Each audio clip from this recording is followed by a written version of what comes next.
Gotta get hyped. This video is about upgrades for the Glock. Yeah.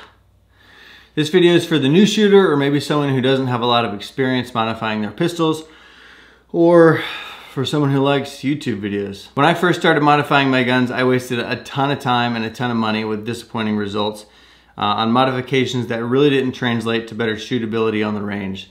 So today I want to talk about my favorite improvements and what improvements that I think actually make a difference in shootability on the range with your pistol. Because some mods really do make a big difference, and some mods are just good at getting rid of that money that's burning a hole in your pocket. And some just look cool, and that's okay. If you like my channel, please consider subscribing and smash that like button. If you don't, no hard feelings, but with all that out of the way, let's get started.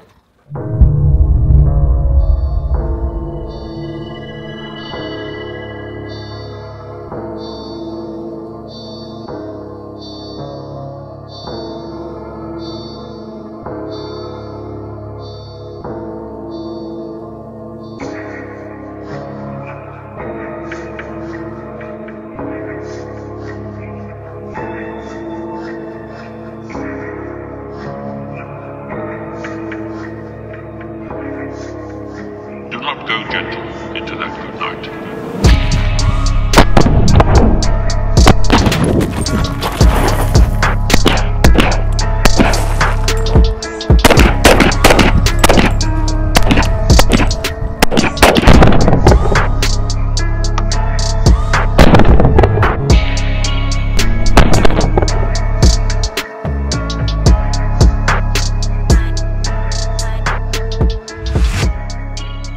If you're not into philosophy and pistol modification ideology, then you can skip to the modification section below. It's in the timeline. Whether you're a Glock fan or not, most of the modifications for pistols out there can be applied or adapted to the pistol you're choosing or whatever you have. And a lot of them don't need to be. In the era that we live in now, pistols are made for every price point and almost every application.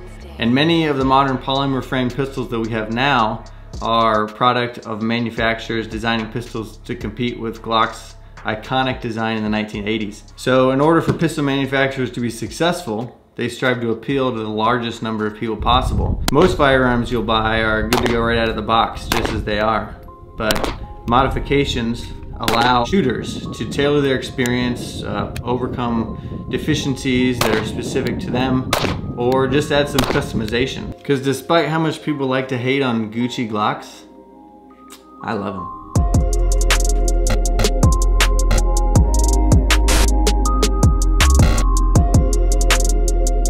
The first modification that I'll talk about is obviously my favorite modification, and that's the single undercut.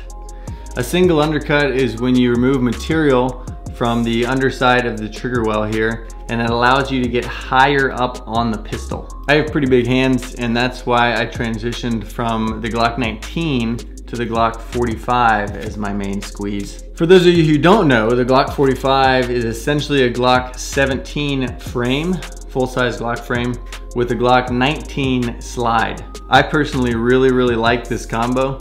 But anyway, the larger grip and the single undercut allow me to get really high up on the frame and control recoil just a little bit better. The second and third mods that I'll talk about are really noticeable for me as well. The first of which is the gas pedal mod. This is the frame modification where material is removed from under your support hand and thumb, and it gives you kind of a shelf for your thumb to sit on. I really like it, and I can get that solid cinched down feeling on the gun. Tertiary is the double undercut.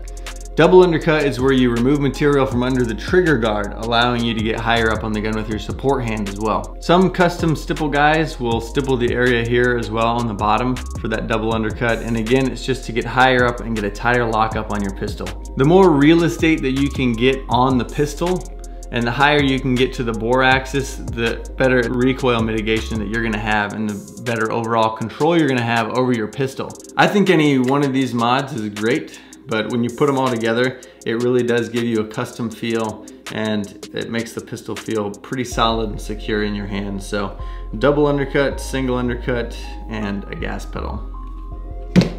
I had to pick putting frame modifications or stippling on the list first, but I think as far as the felt difference, they're both really on the same page. Stippling gives you a more rough and porous surface to grip onto. It also increases the surface area, and it can help out when your hands are sweaty, or if you have something on your hands, or even if they're just really dry. A lot of people do this as a DIY, but I can barely draw a stick figure. So I sent mine to Julius at Defkon 3, and he did all of the modifications on this particular pistol.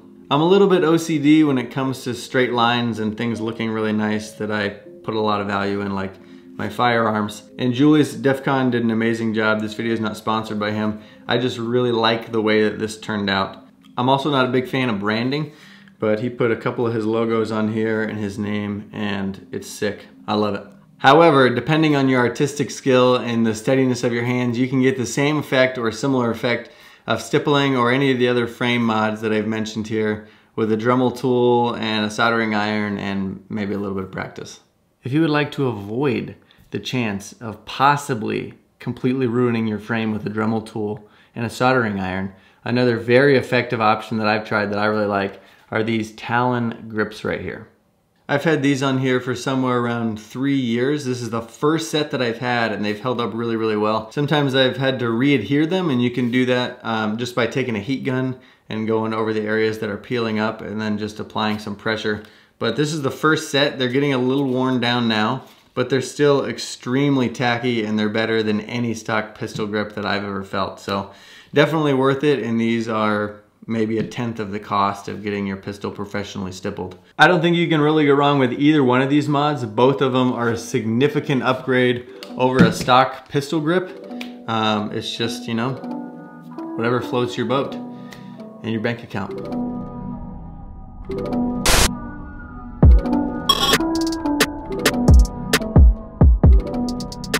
Triggers are almost always the go-to mod for people when they buy a new pistol, it seems like. And they're easy to replace, and they do make a dramatic difference. I like to keep a regular stock pistol laying around with a stock trigger just so I can keep my fundamentals sharp, because it can be pretty easy to rely on the 2 to 4 pound trigger pull of an aftermarket trigger, and I found that keeping my groups small with a stock trigger does translate to better accuracy and consistency with a modified trigger. And a lot of my pistols, I'll replace the whole trigger assembly, but probably because I'm most familiar with the aftermarket part availability of Glocks and the way the triggers work, I've typically just replaced the trigger connector and trigger spring on all of my Glocks, and then I give it a polish, the 25-cent trigger job. You can Google that. It's basically just a refining and polishing process of the trigger components to reduce friction and get the pull weight down, and give it a little more consistent trigger pull. The Ghost Rocket trigger connector is one that I've had a lot of good luck with, and a 6-pound trigger spring. I've also had good luck with Overwatch, CMC, Apex, Johnny Glock, and a few other flat face triggers. That's just what I prefer. The performance difference that you get from a $20 trigger connector and a $5 trigger spring and a $300 aftermarket assembly likely isn't justifiable for a lot of people. I'm really not too crazy about the look of the Apex line of triggers, but for performance, there's some of the best triggers that I've ever put aftermarket in any of my polymer pistols. What I have featured in this is a Johnny Glock's competition trigger, and the look and feel of this is pretty ridiculous. This is absolutely my ideal Glock setup. If I could have any Glock configured in any way that I wanted, it would be this Glock right here. And I've been wanting to do this for a really long time, and I'm happy I did. But as far as performance goes, I usually just install a trigger connector, a spring, give it a polish, and I've been really happy with that.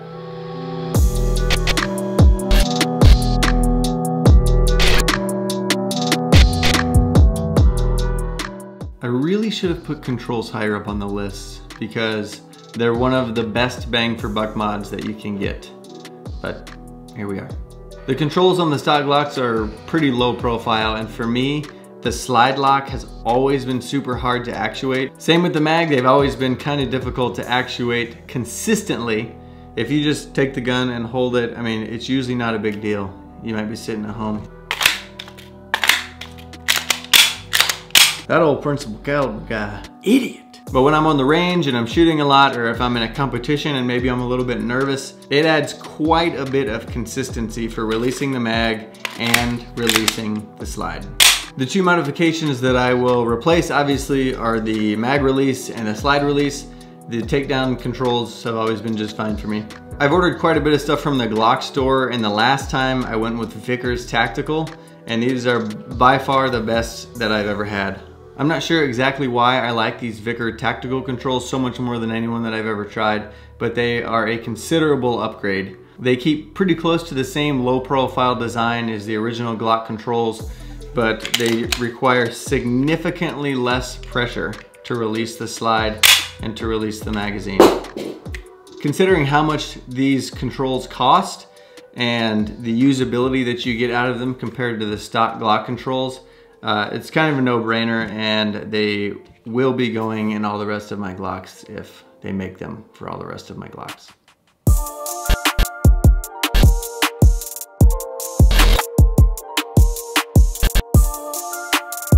Just like frame modifications, there's a lot of mods that you can get for your slide.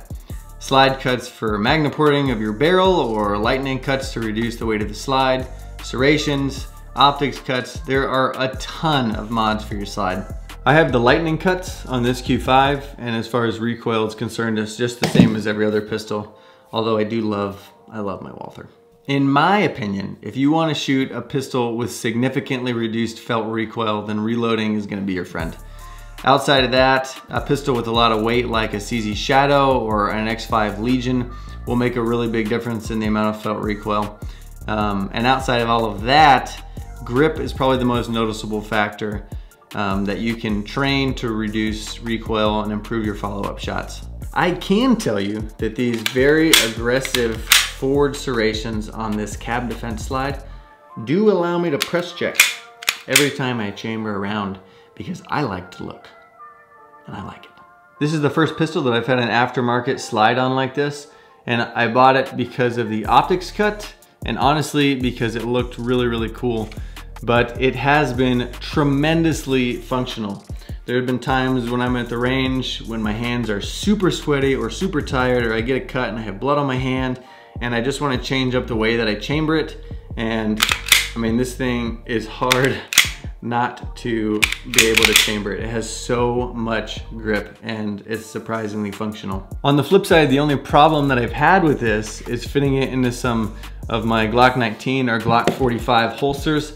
I think the dimensions are a little bit different on the slide, and when I put it in, sometimes it binds on the holsters. It actually also might be a little bit too aggressive for some people. They are very, very, very pronounced serrations, and they will cut you. I've never been cut, but some people might not like it. Anyway, this is not a review of the KAB Exodus slide for the Glock. Let's move on.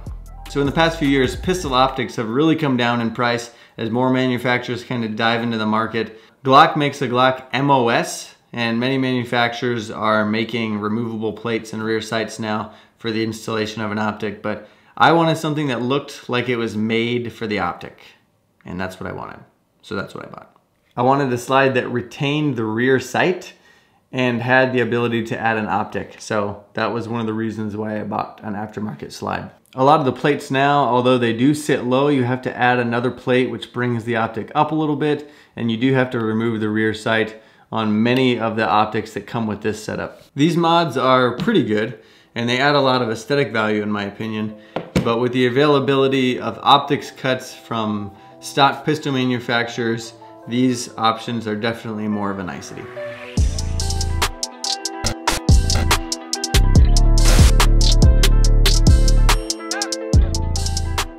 Speaking of pistol optics, let's talk about the sights. Can you see that?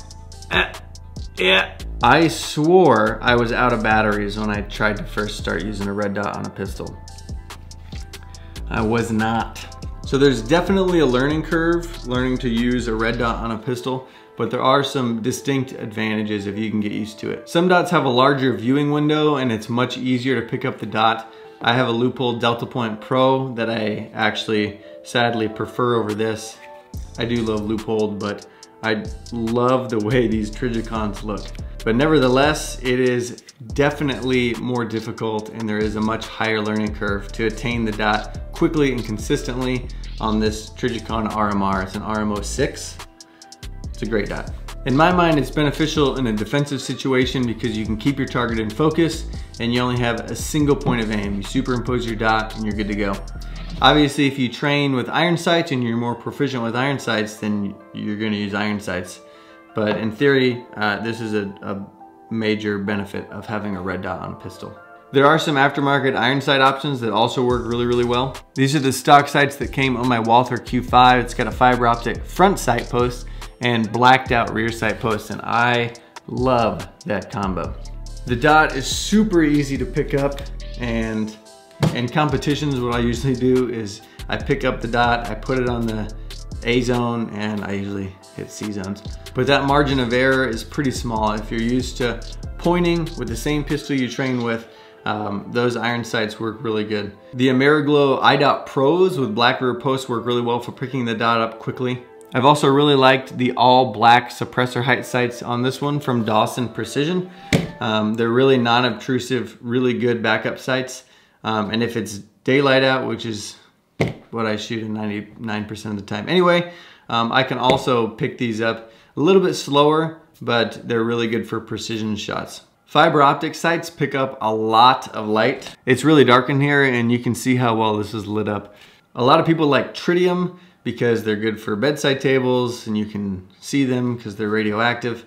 But I think their primary purpose was so you can use iron sights with NVGs. I don't have NVGs, pure speculation. As far as Glock's stock offerings, I've never actually met a person who likes their stock sights. They work.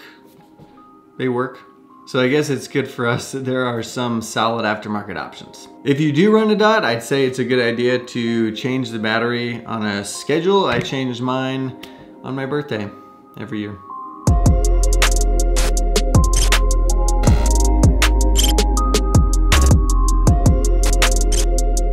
And last but not least, let's talk about the extras. These might be some mods that are akin to being labeled as accessories, accessorizing your Glock, like an anklet or a toe ring. This is in fact, however, not a toe ring. It's a flared Magwell from Zev, and I like it a lot. I think that having a flared Magwell gives you an easier to find and larger index point and really helps to funnel the magazine into the gun, and it can definitely help you go faster with your speed reloads. And Zev's design, honestly, I think looks really pretty, looks pretty elegant. I think it's a pretty good value add if you compete a lot, or if it's something that you're gonna leave on your pistol long term. It can just help you gain consistency with funneling that mag into your gun.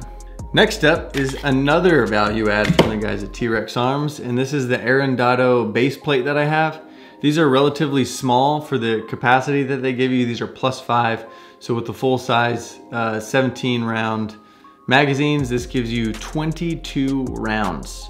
And they meet the length requirement for competing in USPSA limited division, which is what I compete in. So 22 rounds, that's a lot. This base plate has a rough texture on the bottom, which helps too. Again, if your hands are sweaty or whatever, if it slips off, it can help you give a little bit extra to make sure that you get it in the Magwell. The last thing I'll talk about for this guy is something that I keep on it when it's at home and sometimes on the range, and that is the Surefire X300U, 1000 lumens. It's very bright, very bright. And surprisingly, it has a decent battery life for being 1000 lumens. Obviously, before discharging any weapon, you have to know your target and beyond. And there's not a whole lot of better ways to do that at nighttime than blinding your attacker with a directed beam of 1000 lumens. It's bright. The last thing I want to talk about is what I don't recommend. Things that I've wasted a lot of money on because they really are a waste of money in the wrong circumstances. Right circumstances? They're a waste of money for the wrong reasons. The first mod that I went out and bought when I wanted to mod my pistol, and that I see a lot of people going out and buying, is barrels. Barrel changes are good in increasing functional capability by adding threads. Oh, if you want to shoot suppressed or add a compensator. They're good if you want to add ports to your barrel, or if you want to change the aesthetic value with titanium nitride coating or whatever. But what I see a lot of barrels advertise is increase in accuracy. And I have never noticed any increase in accuracy from any pistol. There are some people, I'm sure, who would notice this and be able to capitalize on the potential of a barrel from a pistol with increased accuracy, but that's not me. The second thing I can't really recommend are recoil springs and guide rods. I see a lot of recoil spring guide rod combinations that are reduced weight or tungsten, said to reduce recoil, and I bought a bunch of these when I first started. And they might add some reduction in felt recoil. I couldn't notice it, and it's definitely not something that I think is worth it for the price. Something that I think is worth it for the price is something that allows you to get purchase on the pistol, or just training your grip and how to hold your pistol better, how tight to hold your pistol. Those things matter and show a lot of difference in the felt recoil, much more than I've ever noticed with a tungsten guide rod or different recoil springs.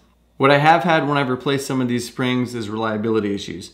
And again, some of these modifications might work, but in my opinion, they give you the least amount of practical improvement when shooting. These adjust-a-weight springs are good and might be necessary, however, if you do things like add a compensator, if you want like a roll-in special type setup.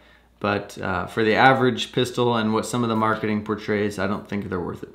So, to close this video out, there are a ton of mods out there. These are the ones that I really like on my Glock, and this is really my ideal setup. These mods that I've talked about give me the greatest benefit and proficiency on the range that show the most improvement, but some of these definitely have a greater functional value than others. But at the end of the day, none of them will beat good old-fashioned training and repetition. Whether it's a Combat Master or a stock Glock, lead slinging is and always will be king. But hopefully this video will give you some insight on which modifications work best for you and save you some dough. So, we'll see you in the next one.